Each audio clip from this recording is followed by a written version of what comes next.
Hello guys, നമ്മുടെ ഇന്നത്തെ പുതിയ വീഡിയോയിലേക്ക് എല്ലാവർക്കും സ്വാഗതം. അപ്പോൾ ഇന്ന് ഞാൻ ഇപ്പോഴത്തെ കാലാവസ്ഥ നമുക്കറിയാമല്ലോ. അപ്പോൾ മഴയൊക്കെ ആയതുകൊണ്ട് ഞാൻ പറഞ്ഞു അമ്മയോട്, അമ്മയെ നമുക്ക് അവൽ നനയ്ക്കാമെന്ന്. അപ്പോൾ അമ്മ പറഞ്ഞു ഓക്കെ നമുക്ക് നനയ്ക്കാമെന്ന്. അപ്പോൾ നമുക്കിവിടെ സ്വന്തമായിട്ട് പ്ലാവുണ്ട്.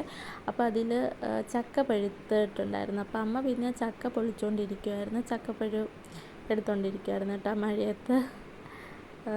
ഞാൻ പിന്നെ അവൽ നനയ്ക്കൽ പരിപാടിയിലേക്ക് പോയി. ആദ്യം കുറച്ച് അവലെടുത്ത് പിന്നെ കുറച്ച് തേങ്ങ ഇട്ടിട്ട് പിന്നെ എനിക്ക് മനസ്സിലായി നമുക്ക് ആ ബൗള് ശരിയല്ലെന്ന്. പിന്നെ ഞാൻ ചരുവം എടുത്ത്, കാരണം അതിലേ നമുക്ക് നന്നായിട്ട് ഇളക്കാൻ പറ്റത്തുള്ളൂ. അപ്പോൾ ബാക്കി അധികം ഇരുന്ന തേങ്ങയും കൂടെ ഞാൻ എടുത്തിട്ടിട്ടുണ്ട്, പിന്നെ കുറച്ച് അവലും കൂടെ ഞാൻ എടുത്തിട്ടുണ്ട്.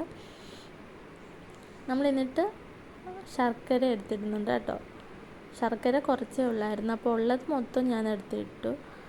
പിന്നെ കുറച്ച് അവലൂടെ ഇട്ട് നമ്മൾ കൈ കൊണ്ട് നല്ലപോലെ നമ്മളത് മിക്സ് ചെയ്യണം.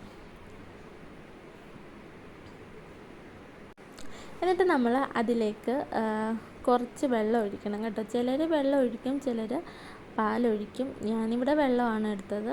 വെള്ളം ഒഴിക്കേണ്ടവർക്ക് വെള്ളം ഒഴിക്കുക, പാലൊഴിക്കേണ്ടവർക്ക് പാലൊഴിക്കുക. ഇത് പിന്നെ അത്ര വലിയ പണിയൊന്നുമില്ല. ഇത് നമുക്ക് എല്ലാവർക്കും ചെയ്യാൻ പറ്റുന്ന എളുപ്പമുള്ളതാണ് അവൽ നനയ്ക്കുന്നത്.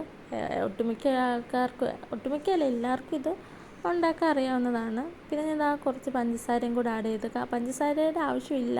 പിന്നെ നമുക്കിവിടെ ശർക്കര കുറച്ചേ ഉണ്ടായിരുന്നുള്ളൂ, അതുകൊണ്ടാണ് ഞാൻ പഞ്ചസാര ആഡ് ചെയ്തത്. ഇപ്പോൾ ശർക്കര ഉള്ളവർക്ക് പഞ്ചസാര ആഡ് ചെയ്യേണ്ട, ശർക്കര ഇല്ലാത്തവരാണെങ്കിൽ പഞ്ചസാര ആഡ് ചെയ്യാം കേട്ടോ. പിന്നെ അത് കഴിഞ്ഞിട്ട് നമ്മൾ ചായ ഉണ്ടാക്കാനായിട്ട് കയറി.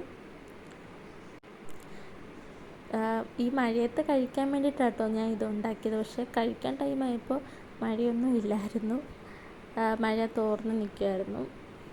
പിന്നെ അതുകൊണ്ട് ഞാൻ ചായ ഇതുമെല്ലാം എടുത്ത് സിറ്റ് ഔട്ടിൽ വന്നിരിക്കുക കേട്ടോ.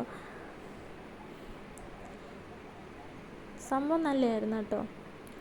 ഇതെല്ലാവർക്കും ഉണ്ടാക്കാൻ പറ്റുന്നതാണ്, അത്ര വലിയ പാടൊന്നും അല്ല.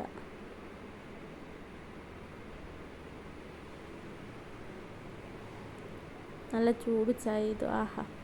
അപ്പം നമ്മുടെ വീഡിയോ ഇന്നത്തേക്ക് ഇത്രയേ ഉള്ളൂ. Okay, by.